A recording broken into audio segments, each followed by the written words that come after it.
Welcome to Teacher Tom Hanoi. This is a mock IELTS listening exam. Both the exam paper and the answer sheet are available to download in the video description below.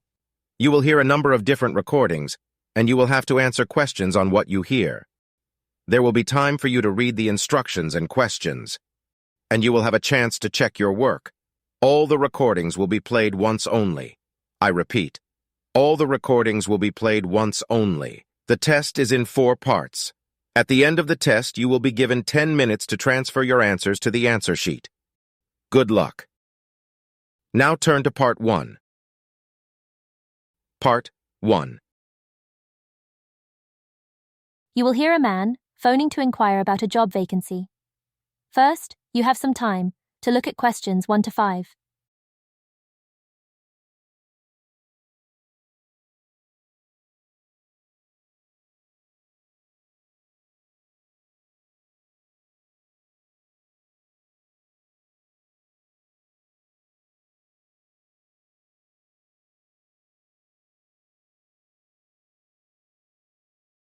Now listen carefully and answer questions 1 to 5.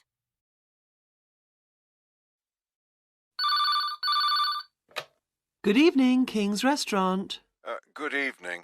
I'm ringing about the job I understand you have vacant. Oh, yes. I'd like to find out a few more details, if I may. Yes, of course. Can I take your name? It's Peter Chin. Okay, Peter. Well, if you want to ask about the job, and then if we're both still interested, we could arrange for you to come for an interview. Great, thanks. I'm afraid I missed the advert for the job, but heard about it from a friend. That's no problem at all. What would you like to know? Well, what sort of work is it? Washing up? It's answering the phone. Oh, right, fine. And not waiting at table. That'd be good. And how many nights a week would it be? Well, we're really only busy at the weekend. So 2 nights?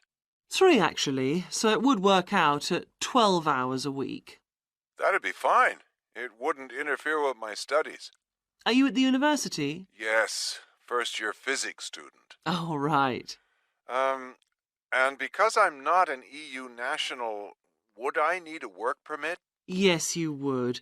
Just get your tutor to sign it. That wouldn't be a problem if I were to get the job. Where exactly is the restaurant? Well, we have 2 branches. The one we're recruiting for is in Hillsdon Road. I don't know that. How do you spell it, please? It's HILLSDUNNE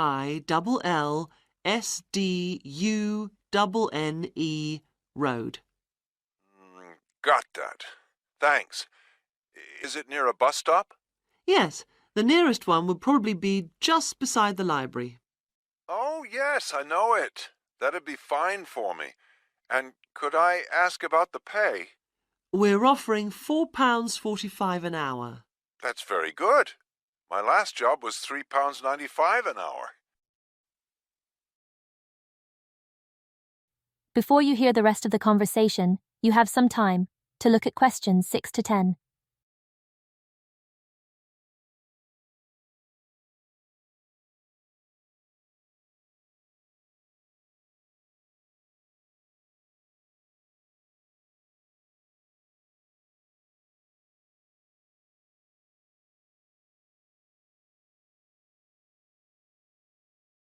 Now listen carefully and answer questions 6 to 10. We feel it's pretty good, and we also offer some good fringe benefits. Really? Well, we give you a free dinner, so you eat well. Right. Better than hostel food. We certainly hope so. And we also offer extra pay for working on national holidays. Oh, that's a really good perk, isn't it? Yes, we think so. And then because of the difficulties of getting public transport, if you're working after 11 o'clock, we drive you home. Oh, that's good to know. Well, we'd certainly be interested in inviting you for an interview, if you're still interested. Oh, yes, certainly. Could I just also ask what qualities you're looking for? Well, for this particular job, we want a clear voice, which you obviously do have, Thanks. and you must be able to think quickly, you know. Well, I hope So, when could you come in for an interview? We're actually quite quiet tonight. sorry I couldn't come tonight. Or tomorrow, I'm afraid. Thursday's okay. That'd be 22nd of October? Fine, after 5 p.m.? Yes, fine. Would 6 o'clock be okay? Perfect. And could you bring along the names of 2 referees? Yes, that's fine. No problem. Good. I look forward to seeing you. Oh, by the way, who should I ask for? Oh, yes, of course. Sorry. My name is Samira Manuja. Can you spell that, please? Manuja.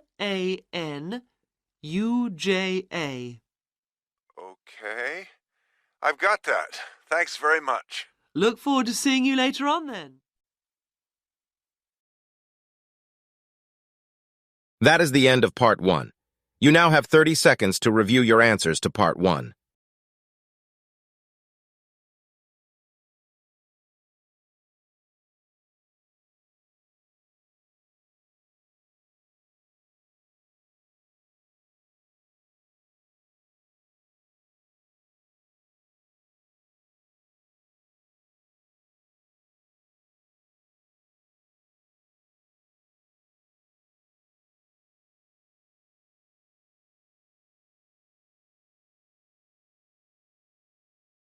Now turn to Part 2. Part 2. You will hear a radio program giving parents advice about buying cots for their babies to sleep in. First, you have some time to look at questions 11 to 17.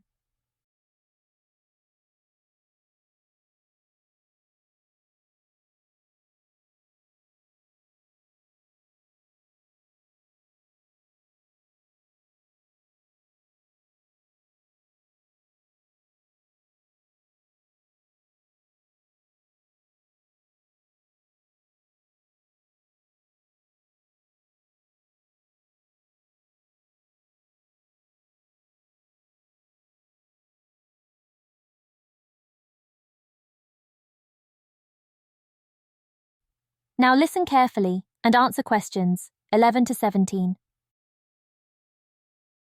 Hello and welcome to today's Buyer Beware program, where we give you some tips on how to spend your money wisely. Now, in today's show, we're looking at beds for children and babies. Let's start by looking at baby cots. That's for children of up to 3 years old.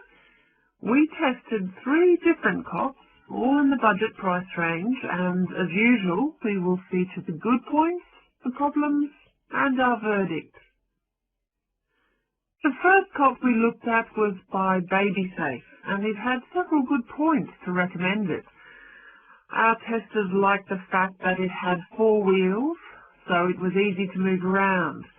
The only slight problems with this cot were that it had no brakes, but they didn't think that mattered too much. At first they were a bit concerned about the sidebar because they felt babies could trap their fingers in it.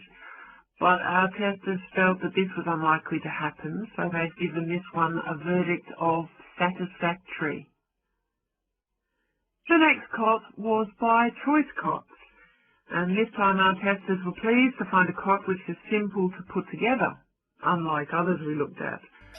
On the minus side, our testers did not like the fact that the side of the cot did not drop down, making it difficult to pick up newborn babies. However, the real problem with this cot was the space between the bars. Our testers found they were too wide and the baby could easily trap his head. We felt this was a real safety hazard, and so we've labelled this one dangerous, I'm afraid. And finally, better news for the Mother's Choice cot. This cot was slightly different in that although the sidebar did not drop down, the base could be raised or lowered into 2 different positions, making it safe as well as convenient. The negatives for this one were quite minor. The only niggle everyone had was the fact that it had no wheels, and the only other problem anyone could find was that there were pictures, which were simply stuck on and so could easily become detached. The makers have now promised to discontinue this practice, as this cot will then be safe in every way. We have made the Mother's Choice cot our best buy. Congratulations, Mother's Choice. So what features should you look for in a baby's cot? Well, obviously, safety is a very important factor, as well as comfort and convenience. We recommend that if you are buying a cot, do make sure that any metal present is not rusted or bent in any way. You should ensure your cot has only rounded or smooth edging without any sharp edges.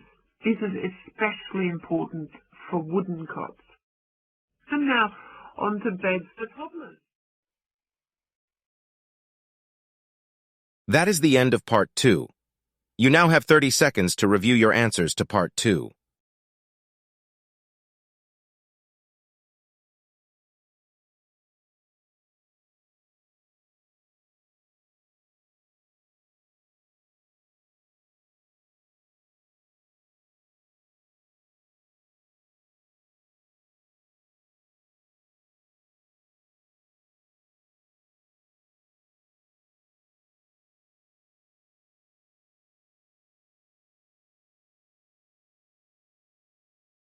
Now turn to Part 3.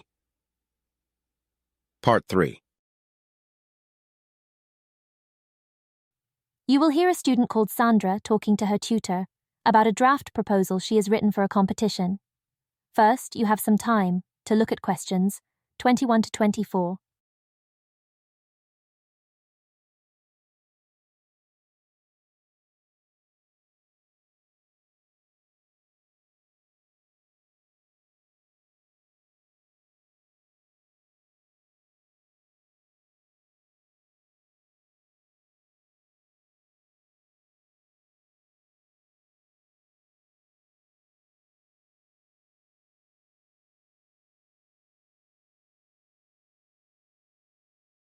Now, listen carefully and answer questions 21 to 24.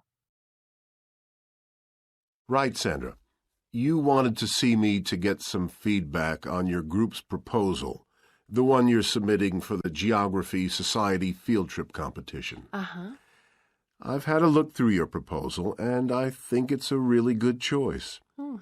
In fact, I only have a few things to say about it, but even in an outline document like this, you really have to be careful to avoid typos and problems with layout in the proposal, and even in the contents page.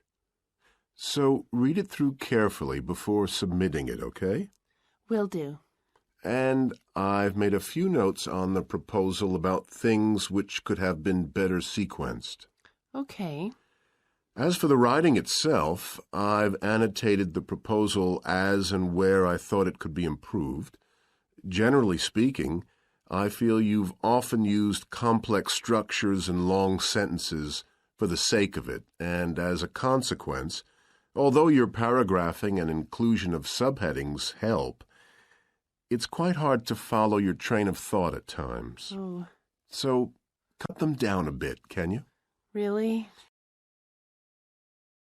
Yes, and don't forget simple formatting like numbering. Didn't I use page numbers? I didn't mean that. Look, you've remembered to include headers and footers, which is good, but listing ideas clearly is important. Number them or use bullet points, which is even clearer. Then you'll focus the reader on your main points. I thought your suggestion to go to the Navajo Tribal Park was a very good idea. No, I've always wanted to go there. My father was a great fan of cowboy films and the Wild West, so I was subjected to seeing all the epics, many of which were shot there. Mm-hmm. As a consequence, it feels very familiar to me, and it's awesome, both geographically and visually. So it's somewhere I've always wanted to visit. The subsequent research I did and the online photographs made me even keener.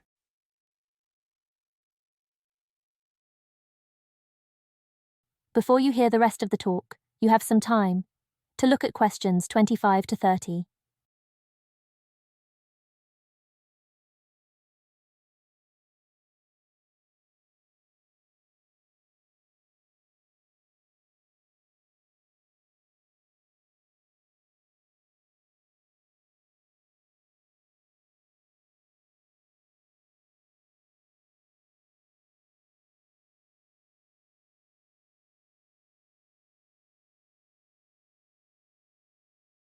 Now, listen carefully and answer questions 25 to 30. Interesting. Right. Let's look at the content of your proposal now. Did you find it comprehensive enough? Well, yes and no. You've listed several different topics on your contents page, but I'm not sure they're all relevant. No? Well, I thought that from the perspective of a field trip, one thing I needed to focus on was the sandstone plateau and cliffs themselves. The way they tower up from the flat landscape is just amazing. The fact that the surrounding softer rocks were eroded by wind and rain, leaving these huge outcrops high above the plain. It's hardly surprising that tourists flock to see the area. Well, yes, I'd agree with including those points. And then the fact that it's been home to Native American Navajos and all the social history that goes with that.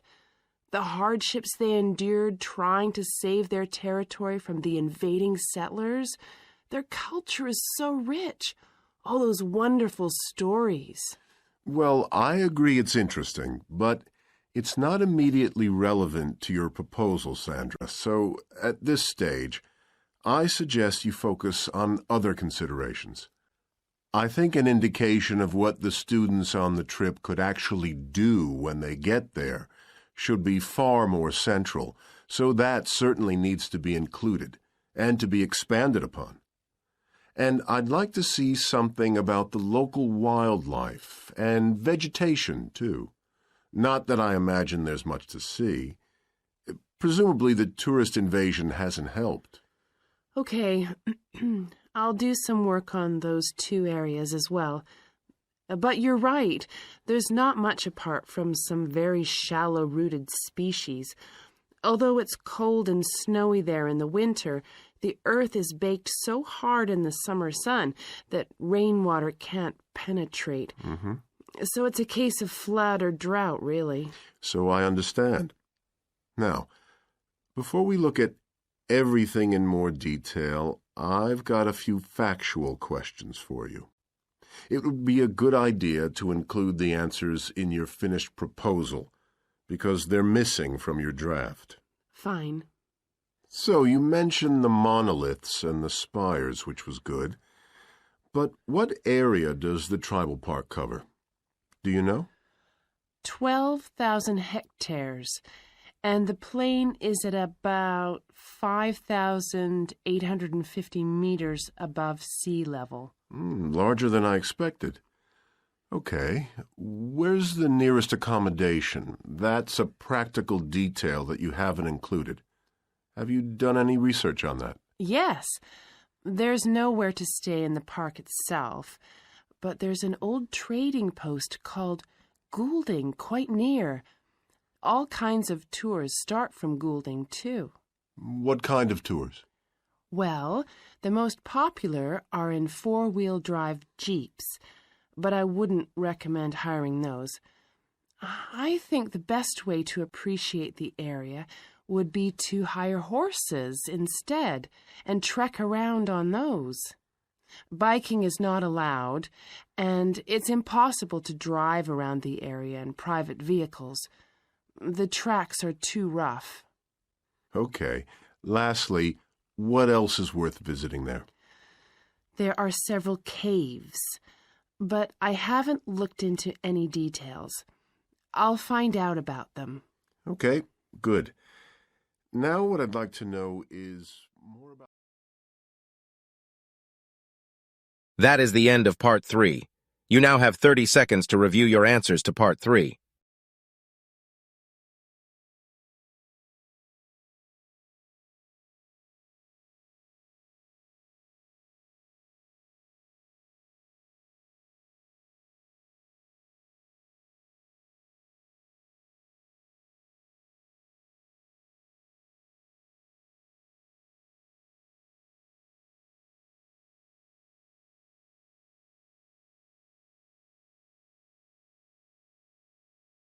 Now turn to Part 4. Part 4. You will hear part of a lecture about cave paintings and other types of rock art. First, you have some time to look at questions 31 to 35.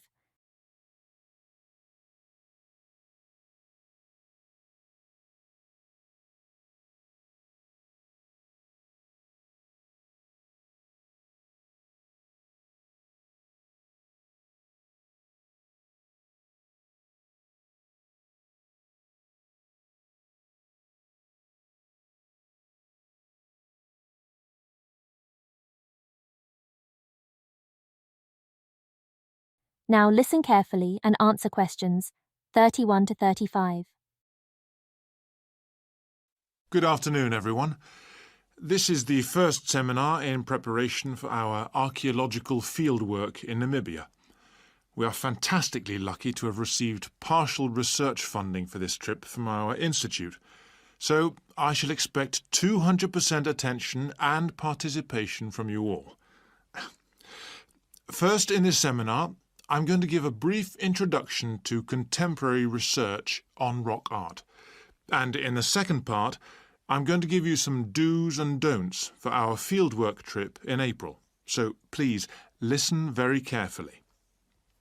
I'm first going to focus on the interpretation of rock art in Namibia. We are very fortunate to be going to an area where you can find some of the most important sites in the entire world, and I hope to show you how easy it is for everyone to make mistakes in looking at cultures which are different from our own.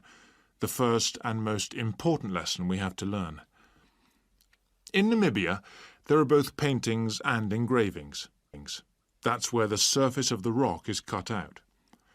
Many of the engravings show footprints of animals, and most scholars used to think that the purpose of these was simple and obvious. This rock art was like a school book with pictures to teach children about tracks. Which track belonged to which animal, giraffe, lion, and so on.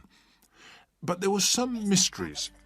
First, when you look at a typical Namibian painting or engraving, you see the tracks are repeated. There are dozens of tracks for the same animal. Well, you'd expect just one clear illustration if the reason, the aim was to teach tracking. Now, there were two more problems. Why are some of the engravings of animals very accurate, as you'd expect, all clearly identifiable, and others quite unrealistic? And another mystery. Some of these unrealistic animals, that's in the engravings, seem to be half human. Some, for example, have got human faces. Many researchers now think that these were pictures the wise men engraved of themselves. They believed they could use magic to control the animals they had drawn, so the hunters could then catch them for food. Before you hear the rest of the lecture, you have some time to look at questions 36 to 40.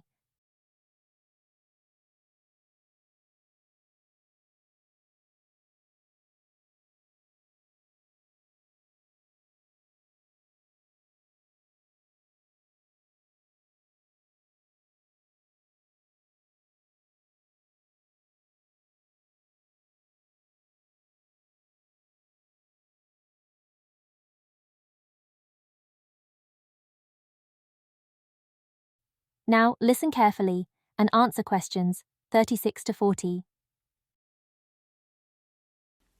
This shows you some of the dangers of coming from one culture to another, as we'll be doing, without understanding it fully.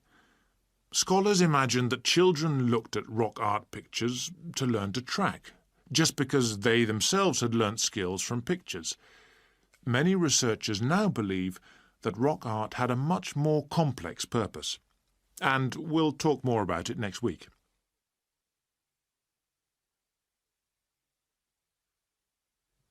Now, before I invite you to join in a discussion in this second part of the seminar, I'd like to make some very important points about our fieldwork, and in fact any field trip to look at rock art.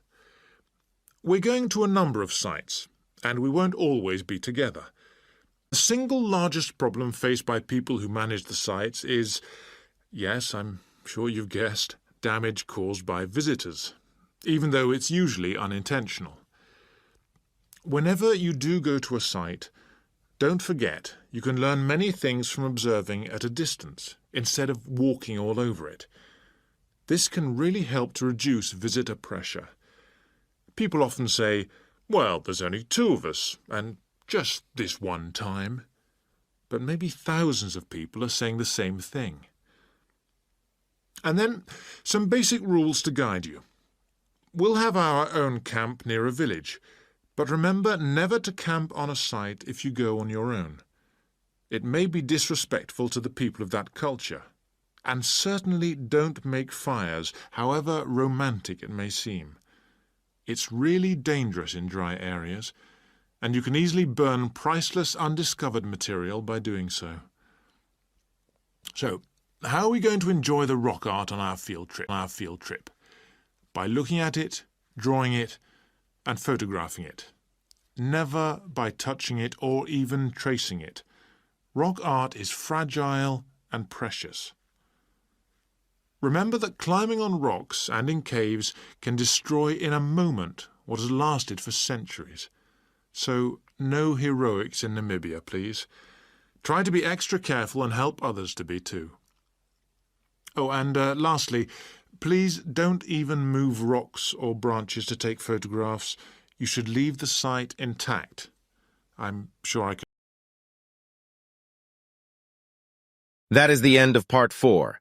You now have 30 seconds to review your answers to Part 4.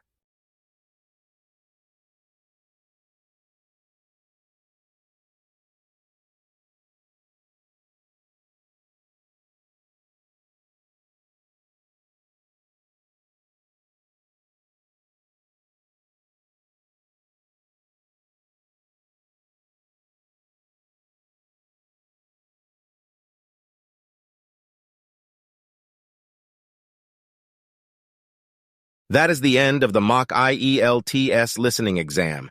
You now have 10 minutes to review and transfer your answers from the exam paper to the answer sheet provided.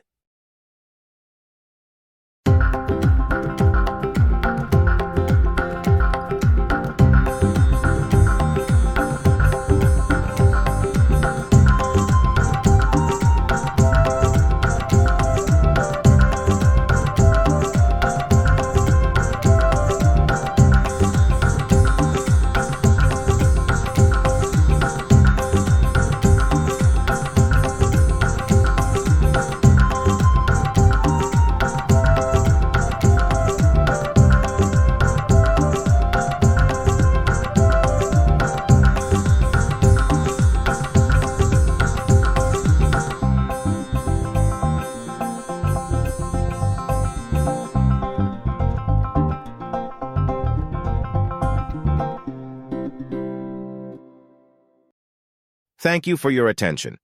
Let us know in the comments what score you got. Also, please like and subscribe for more mock IELTS exams. Thank you, and see you in the next video.